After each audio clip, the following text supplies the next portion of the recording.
sister. Sister. Sabi ko na, ha? Problema ko. Hindi ko alam kung saan ko nilagay ang ngipin ko. Kanina nagpatawa ka, bigla na lang ako nag-react tapos tumalsik. Alam ko napulot ko. Oo, inaamin ko, napulot ko. Saan mo nilagay? Pero, inano ko pa nga, kinaskus ko pa nga sa damit ko dahil mayroong mga buhangin sa loob eh. God. Ngayon, Nilalagay mo kasing gamit mo ito. Kaya yun. habang ang hirap ngayon humarap sa mga camera, sa mga social dahil mapagsalita ka, tana mo. Ayaw mo pakita ang ngipin mo. Gusto mo? Kulo ko yan, no? Hindi! Wag! Pero, Talagang pangipin talaga. balik tayo kay sister. Sana dinala ko na lang pala yun. Kailangan niya na ito ang Pilipinas. At gusto niya i-take sa over ko daw yung bahay.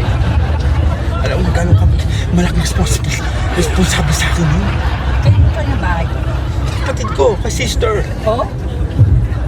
Oo. Pupunta ka pa ng California?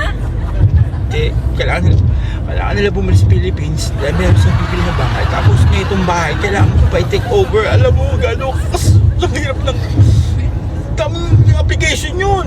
Ano lang gagawin ko? Ano na yung pag-rap ko? Mga concert ko? Paano na? Na hindi ko pa nga napapagawa ang ngipin ko eh. Time to fix that. Alam mo, ito si Jepoy. Si Jepoy. Jepoy, kasama niya si Buk at si Ugak. Alam mo, ay yung tatlo na yun talagang laging may... Doon tambay na naman sa may bandang poso. Alam mo, pero hindi ko na ito hahayaan pa. Sige, tatanggapin ko na lang ang offer niya, sister. Kakayanin ko. Pero gusto ko marinig mula sa inyo doon. Sangayon ka ba? Kay sister!